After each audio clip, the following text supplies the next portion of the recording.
On va donc maintenant démarrer par la première table ronde. Alors plus que table ronde, je parlerai peut-être même d'échange autour de la question suivante et qui va vous paraître peut-être surprenante.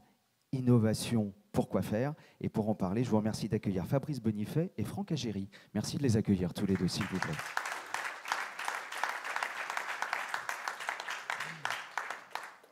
Bonjour à tous les deux et bienvenue. Juste à côté de moi, Franck Agéry, professeur de management à Mines ParisTech et auteur du livre « L'innovation, pourquoi faire ?»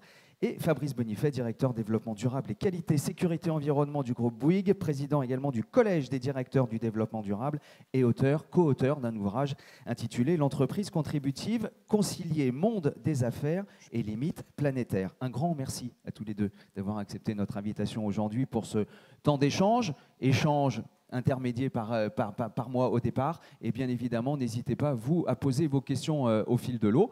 Je les récupérerai par l'application Slido. Et comme l'a dit Emmanuel il y a quelques instants, on se donnera aussi un temps, bien évidemment, à l'issue de l'échange pour qu'il puisse y avoir un échange verbal.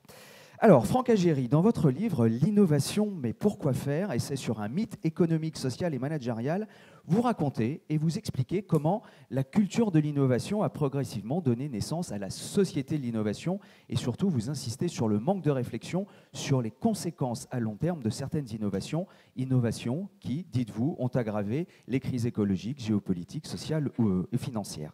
Pour vous, l'objectif n'est ni, je vous cite, ni de faire le procès de l'innovation, ni de faire la promotion de la décroissance. Il s'agit plutôt d'explorer comment des formes d'innovation plus sobres, soutenables et responsables peuvent contribuer à l'émergence d'un modèle de post-croissance où les enjeux de santé, de qualité de vie, de préservation des écosystèmes et de la biosphère comptent davantage que l'accumulation des biens matériels et l'obsession de la productivité. Là, ça donne vraiment tout le sens, évidemment, de votre ouvrage. Comment faire, comment innover autrement pour éviter ces effets indésirables? C'est ce que l'on verra dans la deuxième partie de notre échange. Et évidemment, vous pourrez interagir avec Fabrice Bonifay. Mais avant cela, et sans rentrer forcément dans tout le détail, dans l'histoire passionnante que vous racontez dans toute la première partie de votre livre sur l'histoire de l'innovation, dites-nous quels sont les moments forts, peut-être les étapes importantes qui caractérisent cette évolution vers cette culture de l'innovation.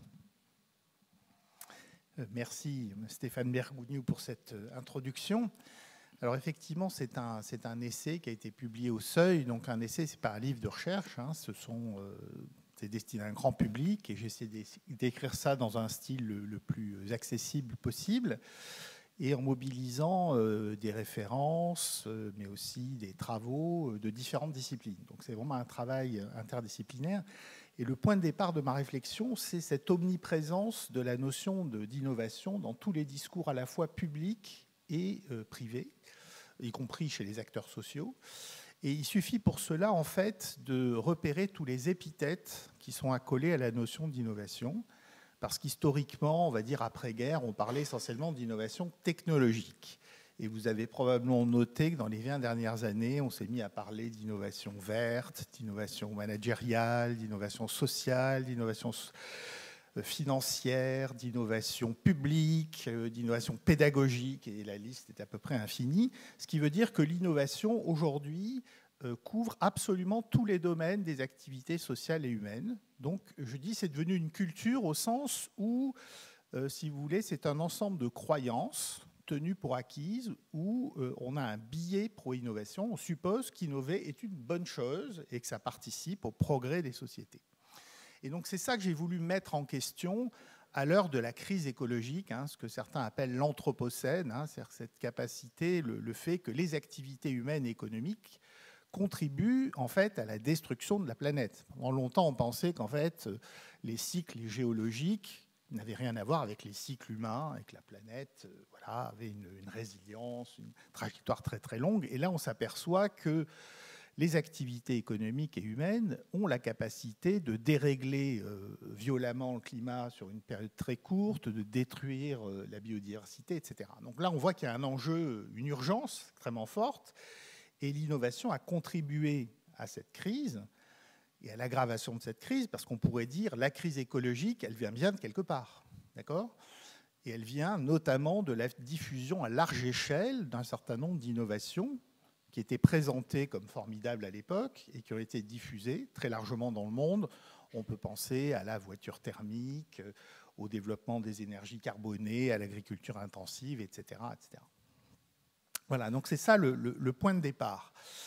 Et donc, si c'est une culture, ça veut dire qu'elle est impensée à la fois dans ses fondements et dans ses conséquences.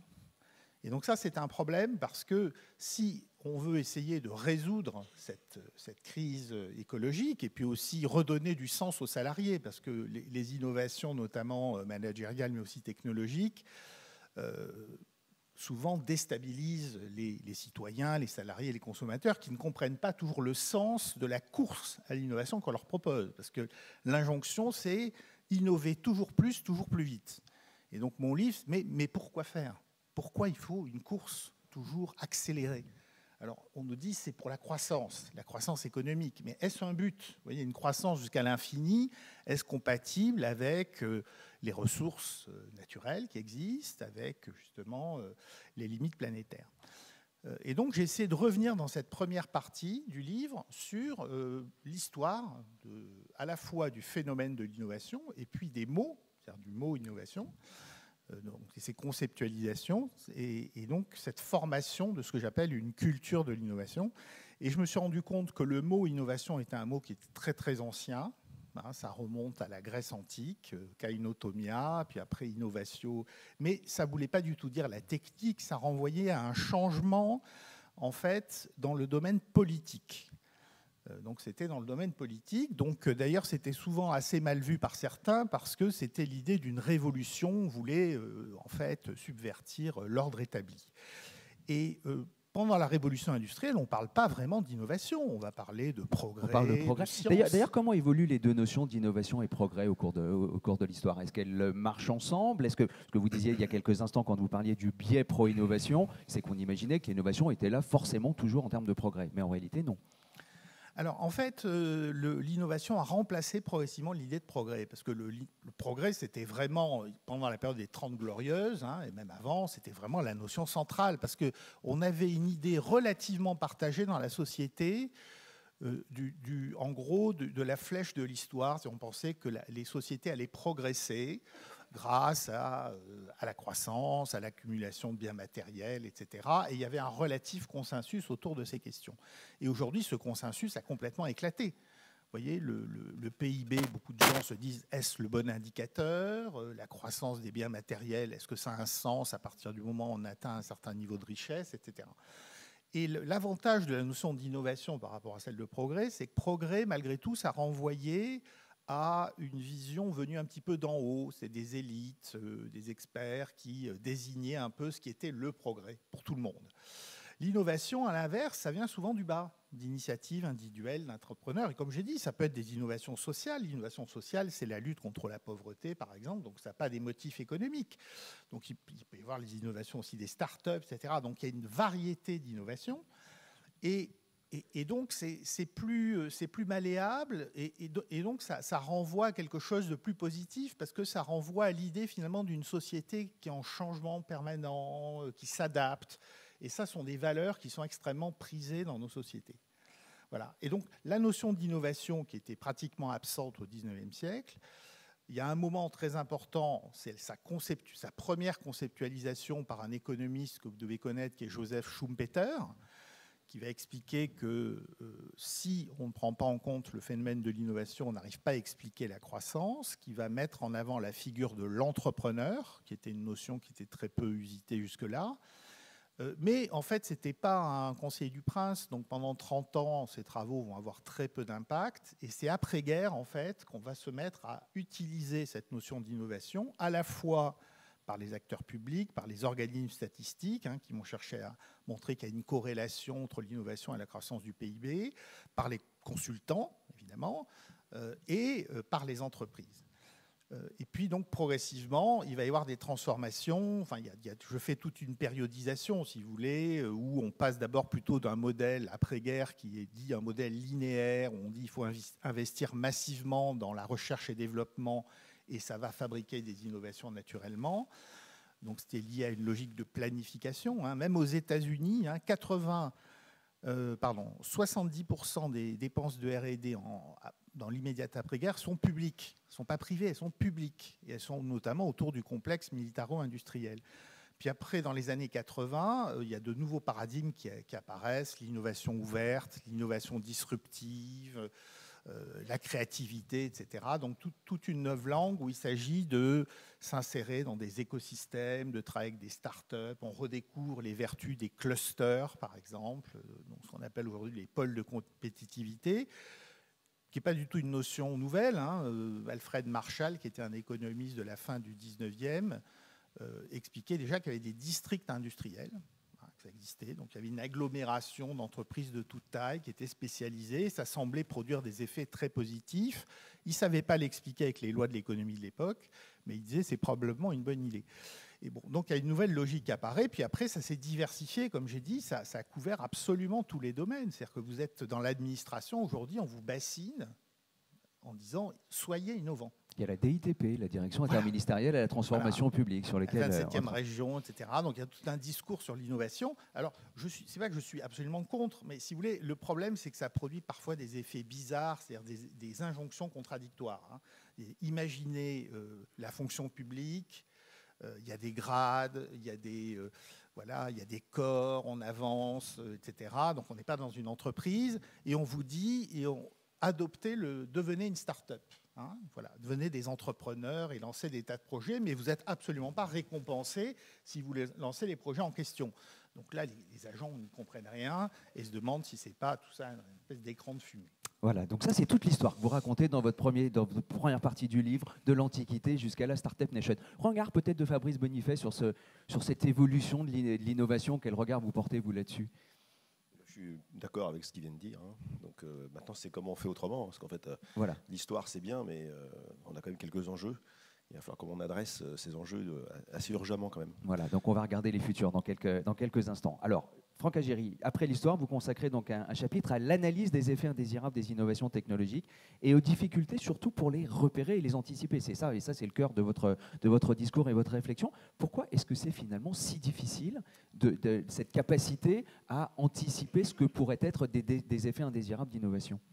Alors, effectivement, la question que je me suis posée, c'est au fond, je trouve qu'il y a très peu de critiques de l'idée d'innover.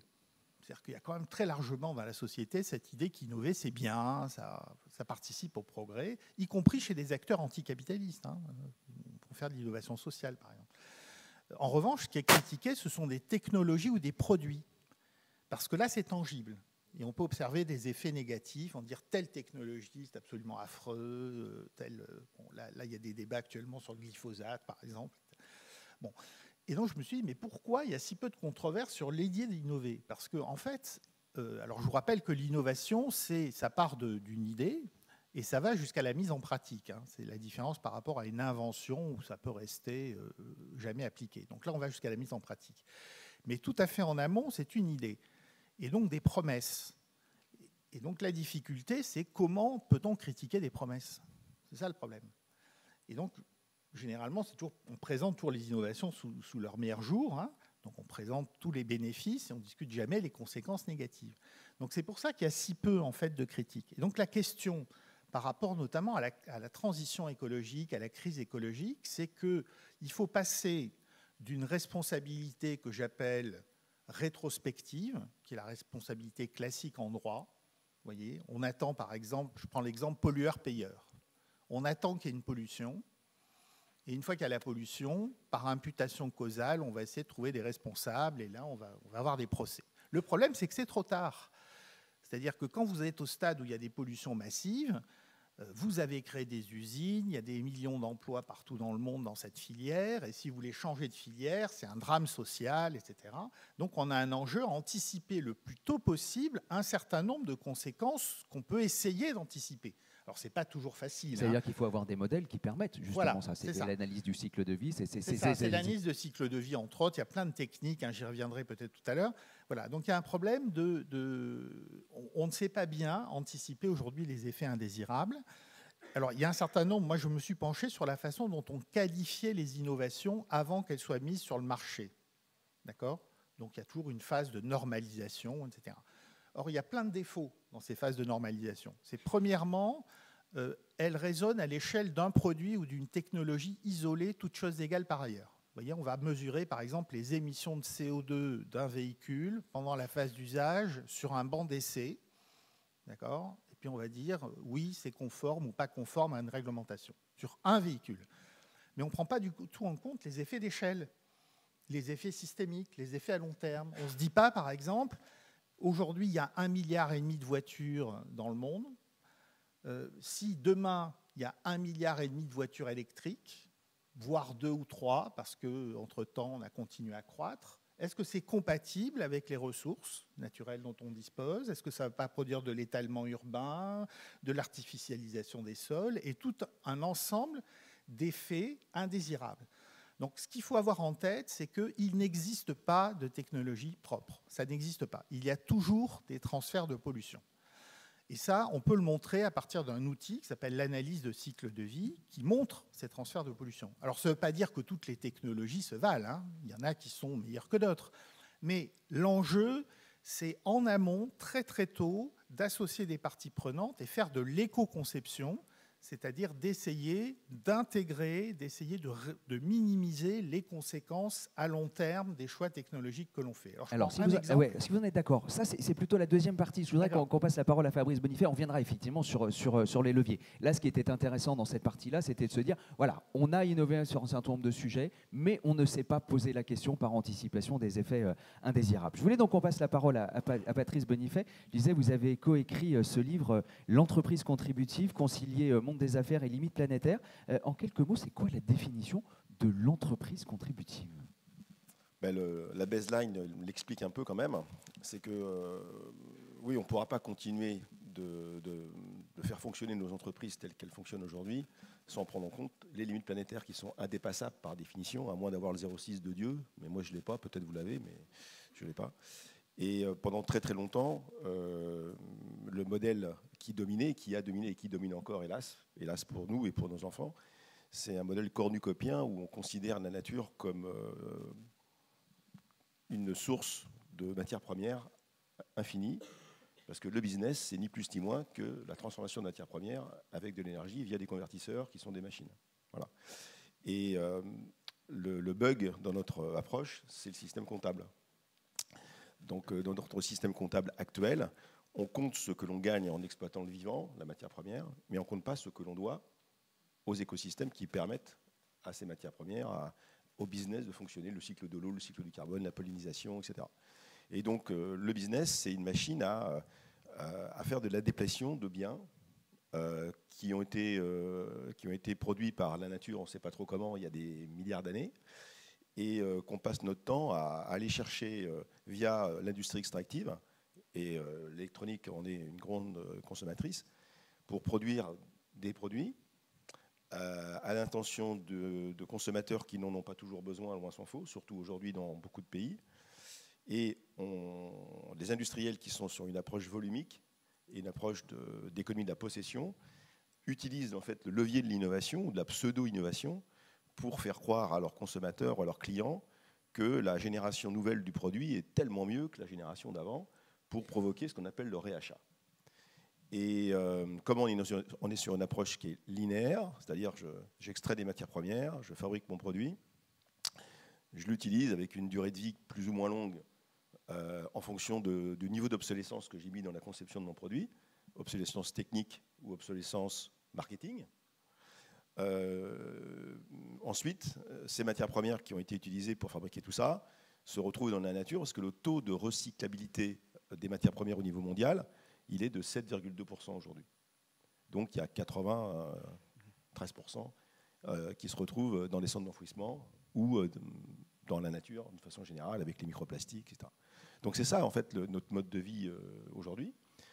Et je suis complètement d'accord avec ce qu'a dit monsieur, hein, on a fait croire aux gens que le progrès, c'était de consommer, que le progrès, c'était d'avoir des produits toujours plus sophistiqués dans son environnement immédiat, alors que lorsqu'on interroge vraiment les gens sur ce qui les rend heureux, c'est pas ça du tout. Donc on a une approche matérialiste de la société, et alors qu'il faudrait avoir une approche qui est beaucoup plus immatérielle, travailler moins, et faire preuve de ce qu'on appelle, ce que j'appelle moi, et ce qu'on appelle dans le bouquin, de techno-discernement.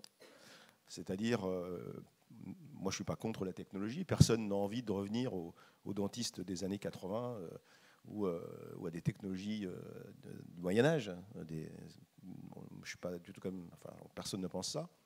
Par contre, il est temps aujourd'hui de ne pas confondre usage et mésusage. Voilà. Alors, ce que vous dites d'ailleurs dans votre livre, c'est et c'est la première partie, ce que vous expliquez à l'instant, il faut se resynchroniser au vivant, comprendre qu'il y a effectivement des limites. Ces limites planétaires, ça c'est la première chose. Et la deuxième, face à cette surconsommation, c'est de travailler sur des leviers différents, et notamment ce que vous appelez l'économie de la fonctionnalité. Oui.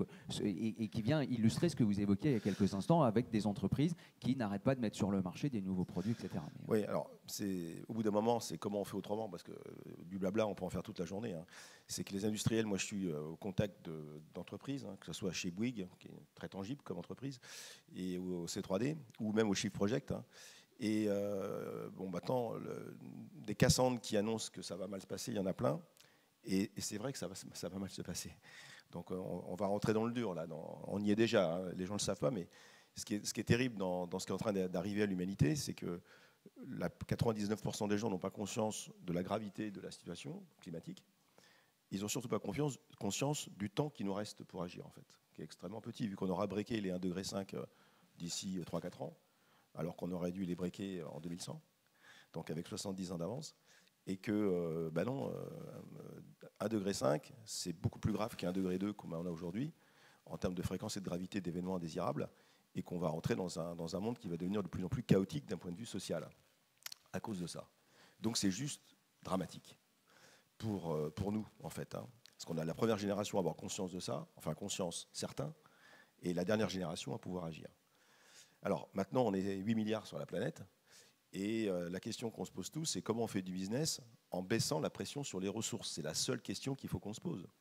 Parce que quand bien même on trouverait une énergie renouvelable, universelle, une énergie qui permettrait de produire des flux physiques sans CO2 à l'infini, ça ne réglerait pas le problème de la finitude des autres ressources. Les 9 limites planétaires sont interdépendantes les unes par rapport aux autres. C'est pour ça que le passage au tout électrique, ça a été dit par monsieur, c'est une utopie totale. Parce que nous, on a fait quelques calculs au coin de table dans notre entreprise. Passer tout électrique, le parc machine roulant, les voitures, 1,4 milliard, dans une voiture électrique, il y a 80 kg de cuivre aujourd'hui. Dans une voiture thermique, il y en a 20. Donc ça voudrait dire qu'il va falloir qu'on multiplie quand même par 4 la production de cuivre, rien que pour les voitures électriques. Et c'est le chiffre qui est annoncé. Quand on connaît les taux de concentration des mines de cuivre aujourd'hui, par rapport à ce qu'elles étaient il y a 30 ans, bon, il y a 30 ans, c'était 6%. Aujourd'hui, c'est à peu près 1% pour le cuivre. Il va falloir remuer 6 fois plus de roches pour récupérer la même quantité. Et si on regarde les projections, il faudrait qu'on multiplie par 4 le cuivre, par 17 le nickel, fois 19 le cobalt, fois 18 le graphite, fois 40 le lithium, en 15 ans. Ça n'arrivera pas. Ça n'arrivera pas, pour 1000 raisons. Et ça, peu de gens le disent. Peu de gens le disent parce que les gens sont menteurs, ou ils sont incompétents. Et donc, à partir du moment où ça n'arrivera pas, parce que les arbres ne grimpent pas au ciel, vous mesurez combien, monsieur ? 1,74 ? 1,74. Donc, un jour, vous avez arrêté de grandir. Et vous avez vécu très longtemps après avoir arrêté de grandir. Bon, c'est ce qui va se passer pour l'humanité tout entière. Il va falloir qu'on fasse avec ce qu'on a et qu'on n'utilise pas plus de ressources que la planète est capable de produire. Alors, vous avez 2 catégories de ressources. Vous avez les ressources renouvelables. Alors ça, si vous leur laissez le temps de pousser aux arbres et aux poissons de se reproduire, ça peut durer très très longtemps. Et les ressources non renouvelables, notamment les fossiles et les métaux, du tableau de Mendeleïev, si vous n'êtes pas dans une boucle de réemploi ou de recyclabilité totale, un jour, il n'y en aura plus. Parce que si vous prenez les tableaux, les métaux qui sont le plus utilisés dans l'industrie aujourd'hui, ils sont tous arrivés en stress de production. Donc, première chose, c'est le réemploi. La recyclabilité doit arriver très très loin derrière. C'est vraiment la dernière marche de l'échelle de Jacob de la vertu de l'économie circulaire, parce que recycler, ça demande beaucoup d'énergie, ça demande des flux logistiques de collecte, et aujourd'hui on a tellement fait d'alliage On a tellement mélangé les ingrédients les uns avec les autres. Quand vous faites des crêpes, vous mélangez les œufs, la farine, le sucre, etc. Après, si vous dites ah non merde, je vais récupérer les œufs, une fois que c'est amalgamé, c'est foutu. Ben, pour les métaux, c'est pareil. On peut le faire en réalité, mais ça coûte beaucoup d'argent. Donc, ce qu'il va falloir qu'on fasse, si on était conscient du chaos dans lequel on va rentrer, et si on veut retarder ce chaos, parce que de toute façon on va l'avoir, c'est promouvoir l'économie de la fonctionnalité. C'est la seule façon de faire. On n'a même pas une alternative, il n'y en a qu'une. Et c'est quoi l'économie de la fonctionnalité?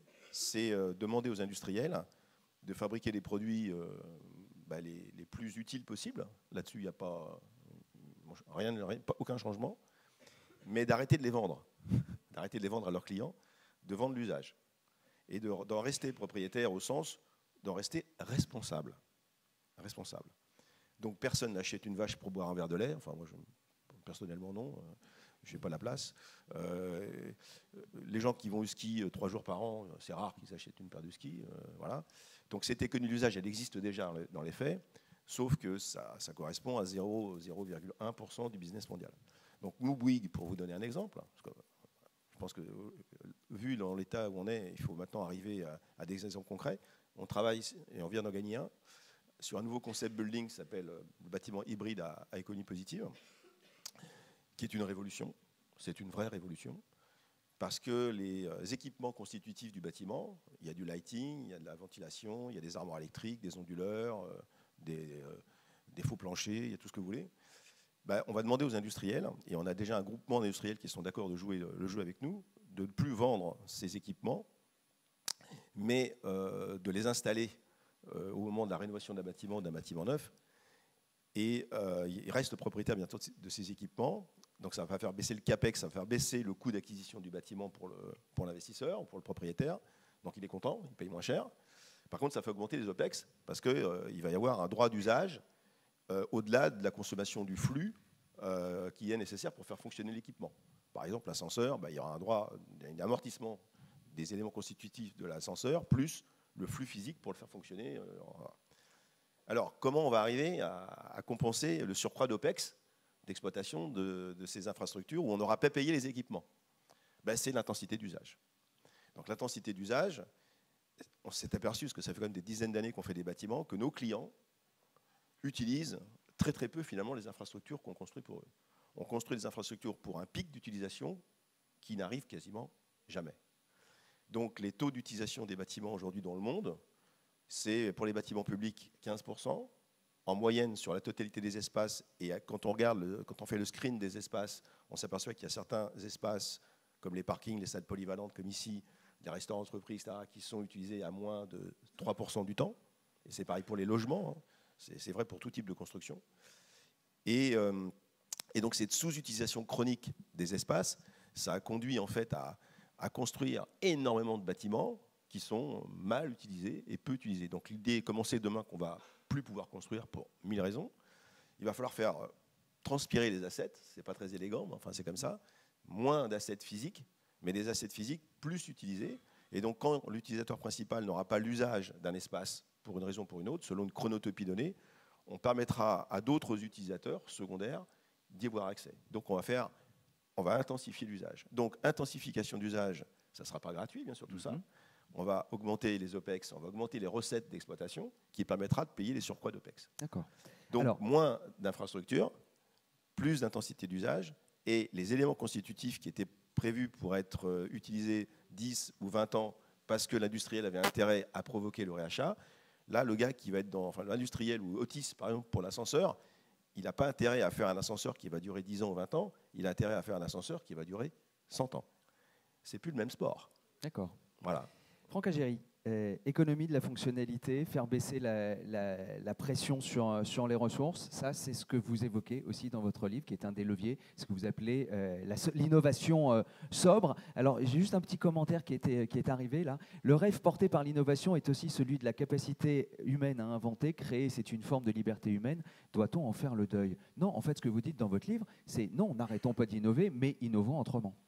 Absolument. Donc ça, c'est la troisième partie, innover autrement. Je voulais juste revenir sur 2 petits points. C'est qu'effectivement, je partage beaucoup de points de vue. Vous vous savez que le mantra de beaucoup de politiques, c'est la croissance verte, donc fondée sur les innovations technologiques. On nous dit l'innovation va nous sauver, dormez tranquillement et continuez à consommer comme avant. Ce qu'il faut savoir, c'est que la transition écologique et la transition numérique sont extrêmement intensives en ressources. Elles consomment plus que les produits qu'elles remplacent. Donc là, il y a un vrai problème. Et d'ailleurs, toutes les études macroéconomiques montrent qu'il n'y a aucun découplage entre la croissance économique et la consommation de ressources. Donc, ce n'est pas soutenable sur le long terme par rapport aux limites planétaires. Donc, comment faire autrement ? Alors, il y a déjà un problème, c'est que cet objectif de croissance de la production, de la croissance matérielle, est un problème. Et ça a été très très bien démontré, très bien expliqué. Donc, il faut renoncer à la croissance matérielle dans les entreprises. C'est-à-dire qu'il faut changer de critères de performance. Alors, la question, c'est la même. Moi, je pose la même question que vous dans mon livre. Je dis comment générer des richesses autrement avec une empreinte matérielle et écologique réduite. Voilà. C'est ça la question. Est-ce possible ?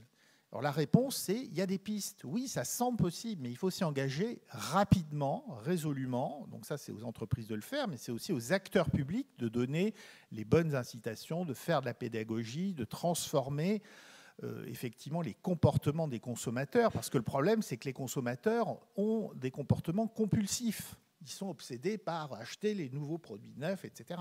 Donc c'est là où il y a quelque chose qui ne fonctionne pas. Vous voyez, il y a un logiciel qui est complètement à changer. Alors comment on fait ? Donc dans mon livre, en fait, j'explore deux pistes. Alors effectivement, l'histoire récente, la modernité, s'est fondée sur deux piliers. Vous l'avez dit, l'abondance des ressources, on suppose qu'elles sont illimitées, et la liberté d'entreprendre, qui doit être elle-même plus ou moins limitée. Bon, on voit bien qu'il y a un problème avec les deux. C'est que d'une part, il n'y a pas des ressources infinies. La circularité infinie, ça ne fonctionne pas. Donc on ne pourra pas tout recycler, on est bien d'accord. Par exemple, je prends l'exemple de l'aluminium, qui est un des matériaux qui se recycle le mieux. C'est très rentable. Il couvre 30% des besoins du marché. Pourquoi ? Parce que vous récupérez des matières qui ont été produites il y a 5, 10, 20, 30 ans. Et entre-temps, les besoins ont cru.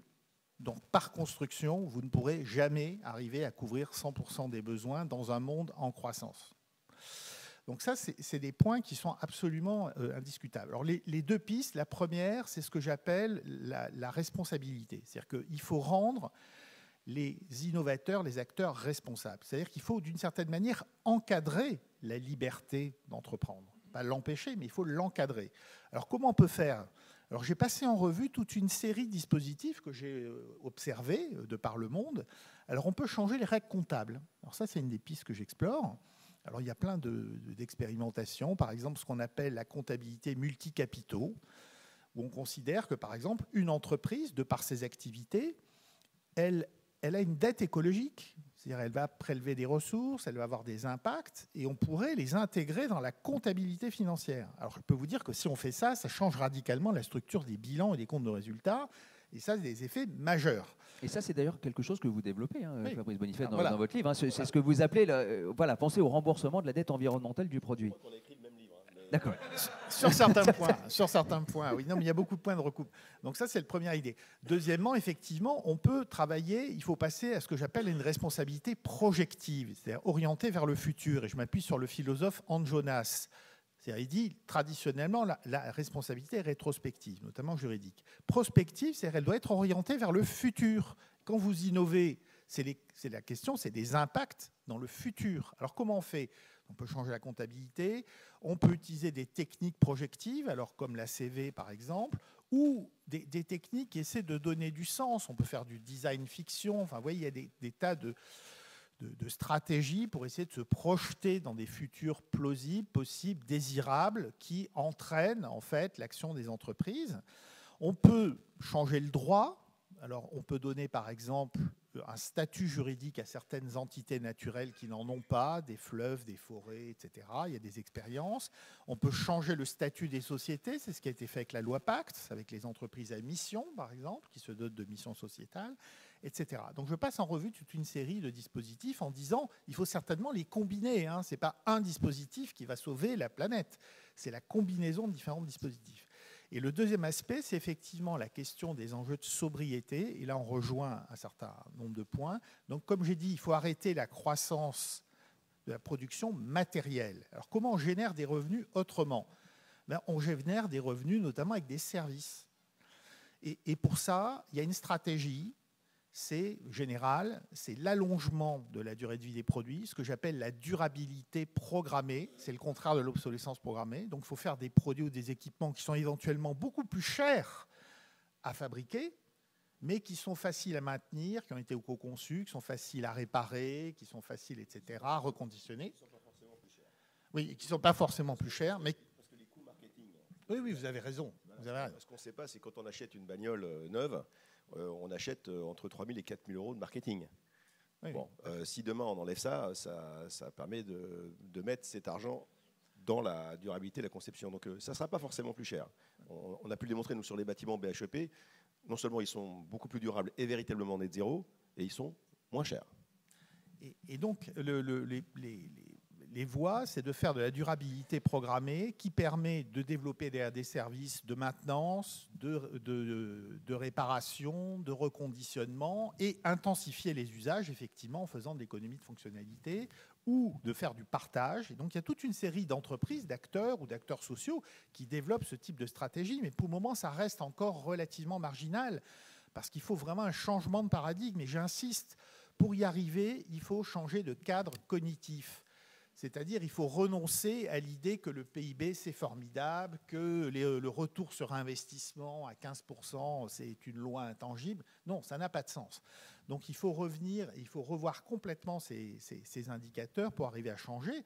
Et puis il faut transformer aussi le comportement des consommateurs. Mais d'ailleurs, il y a une question qui vient d'arriver. Comment démocratiser justement et diffuser ce nouveau principe de l'économie de la fonctionnalité? Est-ce que c'est une nouvelle révolution industrielle? Mais en tout cas intellectuelle, dirons-nous. Ah, c'est une révolution culturelle, oui. Parce que, alors il y a plein de... Alors il se trouve que je travaille moi aussi avec des entreprises, et j'ai travaillé y compris avec Bouygues il y a quelques années sur les stratégies bas carbone, parce que vous étiez pionnier, parce qu'on se posait la question, il y avait de la comptabilité carbone.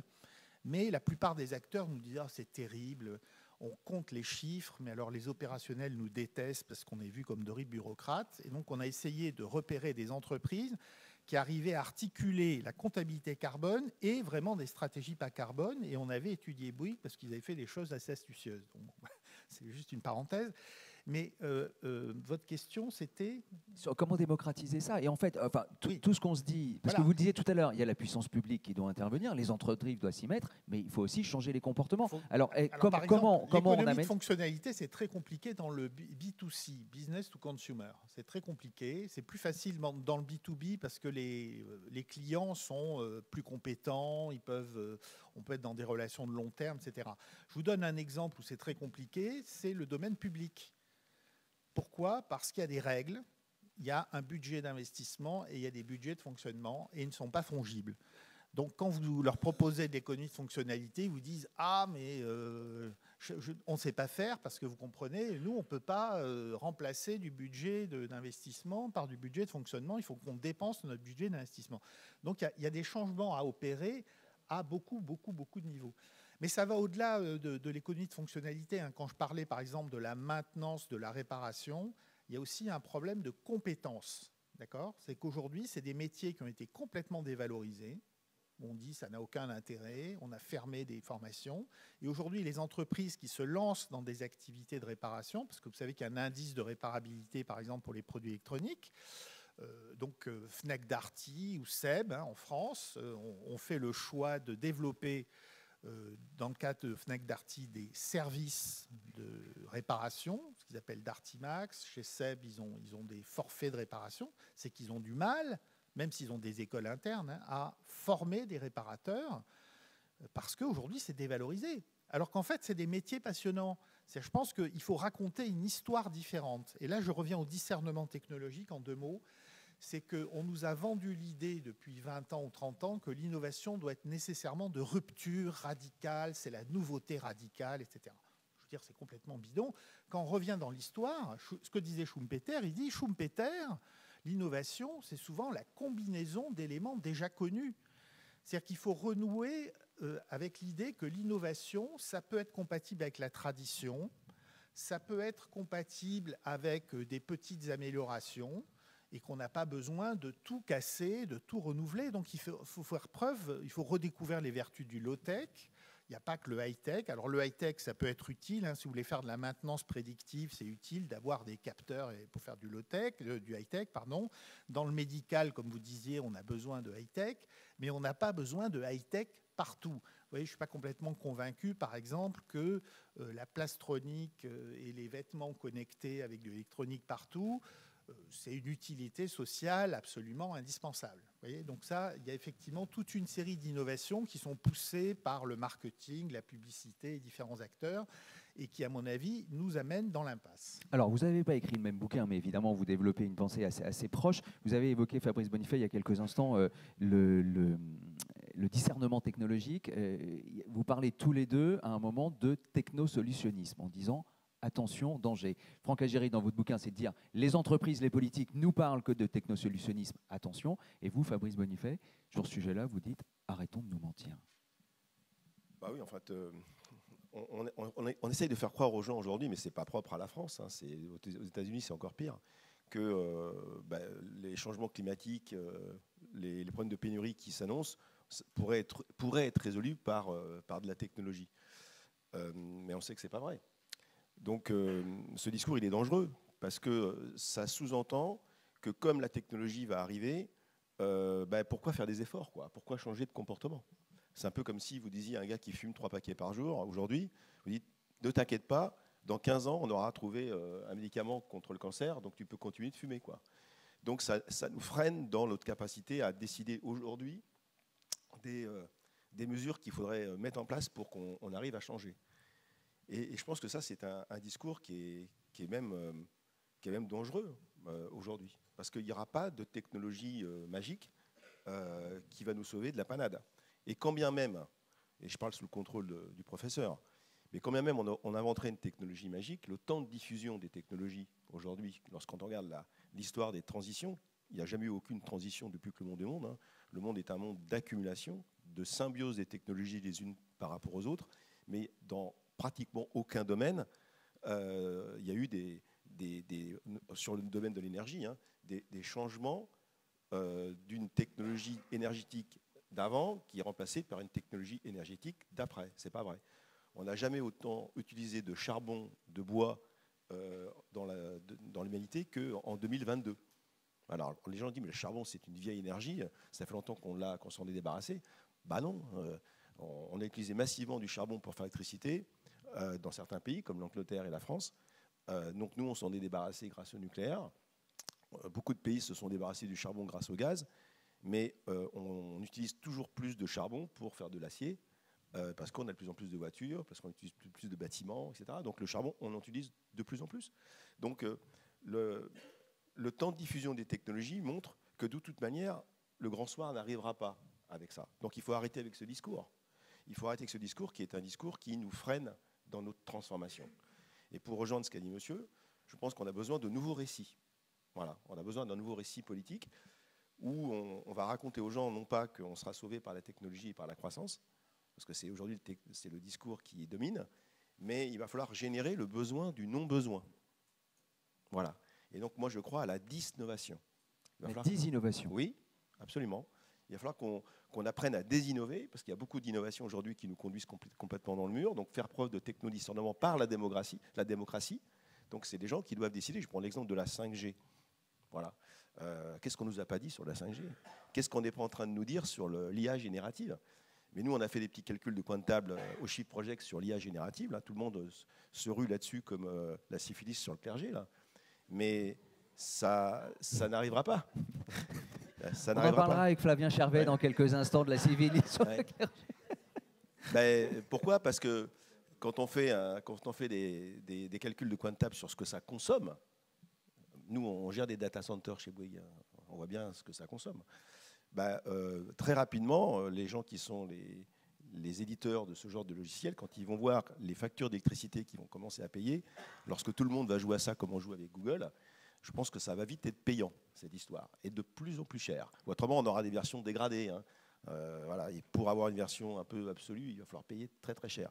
Moi, je me rappelle, c'est une petite anecdote qui montre à quel point on rêve éveillé. Hein. Dans les années 2010-2015, il devait y avoir 30% de voitures autonomes dans nos rues en 2025. On est à 385 jours de 2025. Des voitures autonomes, j'en vois pas beaucoup, et il n'y en aura pas en 2025. Donc on confond anecdotique et évolution de masse sur ces sujets. La 5G, l'espace. Donc ce technosolutionnisme, on nous beurre les lunettes avec ça toute la journée, et ça n'adviendra pas pour des raisons physiques. Ce n'est pas qu'il n'y a pas de volonté politique. Ah ça, il y a une très grande volonté politique, mais il y a des problèmes physiques. Et donc on ne peut pas tricher avec la physique. Et donc à partir de là, c'est quel nouveau récit? Et donc le récit, c'est travailler moins pour réduire nos besoins. Voilà, c'est pas complètement idiot comme truc. Non. Et je raconte souvent une histoire dans les conférences, c'est quand il y a une étude qui a été faite en Espagne dans les années 2010, où ils ont interrogé, je ne sais pas combien de milliers de gens qui étaient malades, chroniques, d'un cancer, en soins palliatifs. Quand vous arrivez en soins palliatifs, vous n'en avez plus pour très très longtemps, habituellement. Et des psychologues, des sociologues ont interrogé ces gens pour leur demander s'ils pouvaient rembobiner leur vie, qu'est-ce qu'ils feraient différemment. Et ils ont tous dit la même chose, en fait. Ils ont tous dit, si je devais tout recommencer, je passerais plus de temps avec mes amis, avec ma famille, je passerais plus de temps dans la nature, j'apprendrais un instrument de musique. Il n'y en a pas un qui a dit, putain, si je pouvais tout recommencer, j'essaierais d'optimiser le BFR, je ferais plus d'intelligence artificielle, je vendrais plus de casseroles, etc. Il n'y en a pas un qui a dit ça. Donc, finalement, ce qui rend heureux, c'est l'immatériel. C'est les câlins, c'est ralentir, c'est la contempler, c'est passer du temps avec les gens qu'on aime bien. Et ça tombe bien, les limites planétaires vont nous conduire à ça. Donc, finalement, c'est une bonne nouvelle, finalement, la décroissance ciblée. Le but, c'est pas de décroître pour décroître. Quand le mec qui est obèse, il fait... Nous, on est une société qui est obèse. On est riche en biens et pauvre en liens. Donc, le but, c'est pas de passer de 120 kilos à 0. Non. La décroissance, ça doit être une transition pour retrouver son poids de forme. Puis ensuite, rentrer, comme l'a dit monsieur, dans une société de la post-croissance, une économie stationnaire par rapport aux besoins essentiels, où on passera le plus de temps possible à faire des choses qui nous font du bien. C'est ça, la vraie innovation. C'est ça. Alors, on l'aura compris évidemment à travers vos discours, il ne s'agit pas d'arrêter d'innover, mais bien de chercher à innover autrement, organisé, parce que le contexte nous y conduit. J'aimerais terminer avec une dernière question, et puis ensuite on passera la parole à la salle. Depuis 20 ans, Innovacteur, à travers l'innovation participative, met l'humain au cœur de cette innovation. On a parlé des pouvoirs publics, on a parlé des entreprises, donc en termes d'entité. La place de l'homme dans cette innovation et de l'humain dans cette innovation, vous la placez où, tous les deux? Et ce sera le mot de la fin pour notre échange, et ensuite on passe la parole à la salle. Alors c'est un point absolument essentiel. Donc j'ai essayé dans mon ouvrage de traiter de tous les types d'innovations, y compris des innovations managériales, financières et autres. Donc il y a des tas d'innovations qui sont tout à fait intéressantes. Mais ce que je note aussi, c'est malheureusement, c'est les injonctions contradictoires. C'est-à-dire qu'il y a beaucoup de... Alors il y a des entreprises de petite taille qui ont vraiment complètement transformé leur modèle, où ils sont arrivés à faire quelque chose de très soutenable. Alors il y a des exemples qui sont très connus. Vous avez dû voir peut-être le film Autrement, voilà, où il y avait plusieurs exemples, Pocheco, etc., où il y avait vraiment une transformation managériale totale de l'entreprise qui était vraiment passionnante. Dans les grandes organisations, c'est plus compliqué. Et on a souvent, en fait, des injonctions contradictoires. C'est-à-dire, par exemple, on va faire des expérimentations, par exemple, d'entreprises libérées ou d'holocratie dans telle petite partie de l'entreprise. Mais il reste que, par ailleurs, on conserve les mêmes objectifs de productivité, de rentabilité, etc. Et là, ça met les salariés en tension très forte. Et c'est un facteur, si vous voulez, de crise de sens, de souffrance au travail, de risques psychosociaux qu'on voit monter aussi. Et donc là, on voit bien qu'il y a quelque chose qui ne fonctionne pas. Vous voyez, donc l'humain, c'est évidemment absolument essentiel parce qu'ils ont besoin d'avoir du sens et de trouver des projets d'innovation qui ont du sens. Mais ça suppose une transformation complète de l'entreprise pour aligner les objectifs sur ces nouvelles perspectives. Et ce n'est pas toujours le cas, parce que c'est des initiatives de niche la plupart du temps.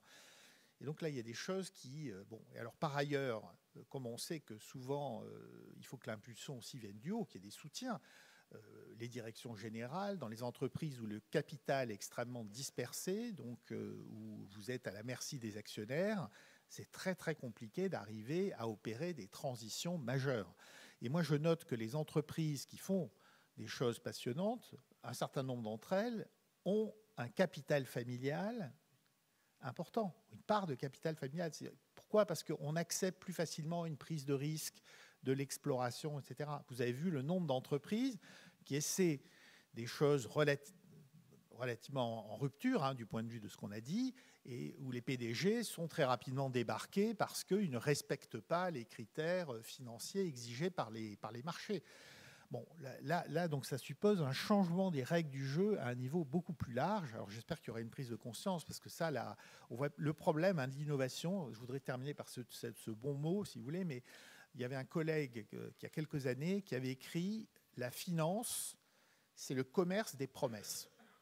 Je pense que vous êtes d'accord avec ça. Si vous prenez par exemple la capitalisation boursière de Tesla, c'est davantage que celle de tous les constructeurs automobiles réunis, alors qu'ils produisent évidemment beaucoup moins de véhicules. Simplement, les financiers anticipent que, étant les leaders d'électrification, ils vont croître beaucoup plus rapidement, donc leur valeur est plus élevée. D'accord ? Et pour alimenter le commerce des promesses, il faut fabriquer des promesses. Et les innovations, notamment technologiques, le but, c'est la production de promesses. Donc on voit bien que l'innovation, notamment technologique, a partie liée avec le capitalisme financiarisé. Et c'est cette boucle qu'il faut arriver à casser d'une certaine façon si on veut arriver à aller vers un monde plus soutenable pour la planète et pour les individus. Merci beaucoup. Ça a été liké, un commentaire, je le soumets à votre écoute. Pour être utile sans effet indésirable, pour mieux innover, on fait naître les idées des problèmes rencontrés dans le but de les résoudre et de progresser. Donc on part du problème, c'est ça l'idée qui est proposée à travers ça. Il y a une question, avant que je passe la parole à la salle. Changer de cadre cognitif ne se décrète pas. Qu'est-ce qui peut nous y amener ? C'est ce qu'on évoquait tout à l'heure autour de l'économie de la réutilisation, de la... Ce qui peut nous y amener, c'est d'utiliser le registre de l'émotion, en fait. Parce que moi-même, je me suis longtemps trompé dans la façon d'essayer de convaincre mes interlocuteurs qu'on allait dans le mur. Le discours pragmatique de la science, hélas, ne fonctionne pas. Fumer-tu sur un paquet de cigarettes, ça n'a jamais empêché les gens de fumer. C'est le signal prix qui souvent peut changer les comportements. Et finalement, il y a 3 façons de changer. Il y a donc ce discours pragmatique qui peut sensibiliser les plus aware, comme dirait Jean-Claude Van Damme, sur ce sujet. 5% des gens, à peu près. Et ça ne suffit pas pour faire la révolution dont il s'agit. Ensuite, il y a la régulation. Alors ça marche assez bien. Mais on voit bien qu'on n'a pas de gouvernement mondial aujourd'hui, alors qu'on est sur la même planète perdue dans l'espace, mais chacun encore est attaché à ses frontières, à son précaré, ce qui n'a vraiment aucun sens vu de l'espace, ça c'est clair. Mais la régulation, on va en avoir besoin. On va avoir besoin d'interdire le non-essentiel. On peut faire la liste du non-essentiel dans beaucoup de domaines. Des choses que si vous arrêtez, si vous ne l'avez pas demain matin quand vous vous levez, ça ne va pas changer grand-chose à votre vie. Donc ça, c'est la deuxième façon de changer. Alors, ce n'est pas hyper fun, parce que souvent, ceux qui se prétendent les rois de la liberté disent bah oui, finalement, l'écologie punitive, les interdictions, voilà, vous n'avez que ça à la bouche. Alors que la vraie absence de liberté, ça va être de rester chez soi tous les étés, terré 50 mètres sous terre, parce qu'on ne pourra plus sortir à cause des canicules. Aujourd'hui, ceux qui ne veulent pas changer sont les plus grands destructeurs de la liberté en réalité. C'est pour ça que nous, on prône avec Céline que rapidement, à New York, on érige en face de la statue de la liberté la statue de la responsabilité, comme l'a très bien dit monsieur tout à l'heure. Le troisième levier pour changer, et qu'on n'a pas suffisamment utilisé, et qu'on n'a même pas utilisé du tout d'ailleurs aujourd'hui, c'est le registre de l'émotion. Voilà. Moi, je suis toujours stupéfait de voir comment les artistes, les bons artistes, arrivent à remplir des stades, et que les scientifiques parlent devant des salles comme la vôtre, là, de 100 personnes. Donc il n'y a personne. Voilà. Et pourquoi ? Parce qu'ils mettent de l'émotion. Enfin, l'humoriste qui remplit les stades, pardon. Il Jean-Marie Bigard, c'est pas une référence non plus. Non, mais vous savez... Je préfère qu'on soit 100 à vous écouter tous les deux que je ne sais combien de milliers à écouter Jean-Marie Bigard. Non, je suis d'accord avec vous, mais les humoristes, c'est comme les scientifiques. Il y en a c'est comme le cholestérol, il y en a des bons et des moins bons. Donc il s'agit de remplir des stades avec des bons artistes. Et je pense que ce qu'on va essayer en tout cas de faire au Shift Project et au C3D, c'est parce qu'on a échoué avec les deux premières. Déjà, la régulation, nous, les entreprises, on l'applique, mais on la fabrique pas. Et le pragmatisme des chiffres, on l'utilise et ça ne fonctionne pas. Donc on va utiliser le registre de l'émotion de manière à donner envie, d'avoir envie, comme disait Johnny, je prends toujours des bonnes punchlines pour que les gens comprennent bien, de changer de comportement, parce qu'ils vont se rendre compte que finalement aujourd'hui on travaille toutes nos vies pour payer notre pierre tombale et que c'est pas ça la vie en fait. Donc ce niveau discours du vivre ensemble en mode collaboratif, plus de collaboration, plus de partage, plus de symbiose entre les communautés. On est en train de lancer des nouveaux concepts building, de co-living, de logement participatif où les gens vont beaucoup plus partager, échanger. D'ailleurs, ça améliore accessoirement le reste à vivre. C'est de ça dont les gens ont réellement besoin. Donc il faut changer de discours, changer de récit. Donc on parle de plus en plus dans les entreprises ce qu'on appelle les nouveaux récits. Voilà. On est au début de ça, donc ça reste encore un peu abstrait, mais vous allez vous apercevoir que dans les semaines qui viennent, il va y avoir des séries qui vont arriver, notamment sur une belle chaîne que je connais bien dans le groupe Bouygues, où on va montrer qu'on va pouvoir vivre autrement, avec beaucoup plus de sobriété, mais en étant bien plus heureux. Et pour ça, il faut donner envie aux gens, et on donne envie par mimétisme. Si on voit que ça fonctionne, l'homme est mimétique par définition, il aura envie de faire la même chose. Et si on n'a pas de cas d'usage qui fonctionne, c'est difficile. Et comme je le dis souvent, c'est très difficile de savoir quel goût ont les fraises tant qu'on n'y a pas goûté. Ce qu'il faut, c'est qu'on mette en place des expérimentations, qu'on arrive à démontrer que ça fonctionne, pour que les gens puissent venir voir, tester et ensuite adopter. Donc l'innovation de demain, elle ne sera pas dans la technologie pour la technologie, elle sera dans les nouvelles formes d'organisation du vivre ensemble. Alors, comme il y a pas, finalement l'application, elle fonctionne bien, donc il y a plein de questions. Donc, je continue avec les questions sur l'appli. En regard de ce que vous venez de dire à l'instant, pourquoi finalement ne pas mettre l'innovation et la créativité au service du changement des états d'esprit? Donc voilà, ça peut être un champ évidemment d'innovation. Autre question, alors on l'a quand même en partie abordé avec vous, Franck Agéry, peut-être qu'on peut y revenir. L'innovation frugale existe depuis plus de 15 ans, pourquoi n'en parle-t-on plus? Quand vous évoquiez les low-tech tout à l'heure, on est aussi autour de ça? Si, on en parle encore, on en parle même de plus en plus. Il y a, Philippe Biwix avait écrit un ouvrage il y a une dizaine d'années qui a eu beaucoup d'impact, mais effectivement, ça reste circonscrit à un cercle, disons, restreint. Je pense qu'il faut vraiment démocratiser ces points-là. Donc je reviens là-dessus. Il y a à la fois la question des imaginaires, c'est vrai, et il y a la question de l'éducation, parce que ça passe beaucoup par les enfants. Vous avez noté, je pense qu'un certain nombre d'entre vous ont des enfants, les enfants reprennent les parents ou les adultes en disant mais tu ne fais pas du tri sélectif, tu ne fais pas ceci, mais pourquoi tu prends ta voiture alors que tu pourrais te déplacer à pied? Et donc ça joue beaucoup. Et on voit bien dans les jeunes générations, donc moi j'enseigne à l'école des mines, mais vous avez vu à l'école polytechnique, ils n'ont pas voulu du siège de Total sur le campus. Il y a une conscience quand même aujourd'hui dans les jeunes générations qui est beaucoup plus affirmée. Et ça, c'est un facteur de changement important. Et donc, ça passe aussi beaucoup par les aspects d'éducation. Mais ça veut dire aussi arrêter, mais c'est un changement radical, parce que les pouvoirs publics, il va falloir qu'ils bougent un petit peu. Parce que quand ils nous vendent le plan France 2030, où c'est des technologies qui vont nous sauver, on passe à côté du changement des modes de vie. Il faut expliquer comment les modes de vie vont évoluer et effectivement en quoi l'évolution des modes de vie, ce n'est pas une régression. Alors je prends un exemple, c'est un indicateur, mais si vous voulez, on nous parle de PIB. Donc le PIB dans les pays développés a cru depuis 1970 très régulièrement. L'indice de développement humain, qui est une sorte d'indicateur agrégé qui mesure en gros la qualité de la vie, il stagne dans les pays développés depuis 50 ans. Et pour les personnes qui ont un certain âge, je pense que vous serez d'accord avec moi que la qualité de vie aujourd'hui, elle n'est pas franchement meilleure qu'il y a 50 ans. C'est vrai. C'est vrai. Donc ça pose problème malgré tout. C'est-à-dire qu'on n'a pas les bonnes lunettes pour regarder la réalité. Il y a une autre discipline qu'on n'utilise pas du tout assez aujourd'hui et qui pourrait nous inspirer, c'est la bio-inspiration. Voilà. Donc s'inspirer du vivant pour innover. Parce qu'en fait, le vivant, il a cette capacité à optimiser nativement, hein, et utiliser un minimum de matières premières et d'énergie pour fonctionner.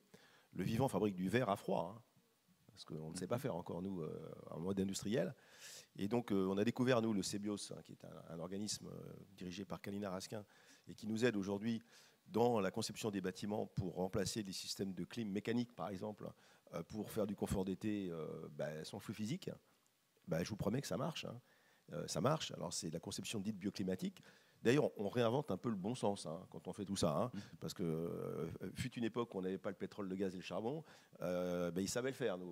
Non, sauf que là, maintenant, il faut qu'on utilise les connaissances qu'on a acquises depuis pas mal de temps et qui vont nous servir aujourd'hui, mais qu'on réinvente ce bon sens-là en s'inspirant du vivant, parce que c'est la meilleure. Il y a 3,6 milliards d'années d'évolution du vivant. On serait bien inspiré, c'est le cas de le dire, d'aller singer un peu comment ils s'y prennent. Et d'aller utiliser un petit peu ces connaissances-là dans tous les domaines de l'industrie, hein. Pas simplement pour le BTP, mais dans tous les domaines.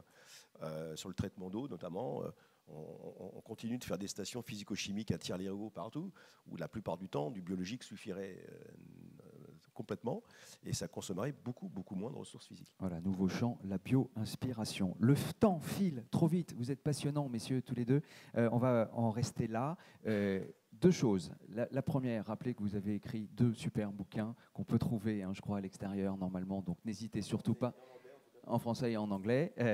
Voilà, les bouquins sont vraiment passionnants. Merci d'avoir été avec nous. Vous restez un petit peu, donc peut-être que vous pourrez échanger avec une partie du public là, quelques instants. Et je vais terminer. On parlait de l'humour tout à l'heure, et c'est Gainsbourg qui disait « L'humour est une décontraction de l'intelligence », terminé par une citation qui est là sur le texte « L'innovation, une impertinence qui réussit ». Merci à tous les deux d'avoir été avec nous aujourd'hui.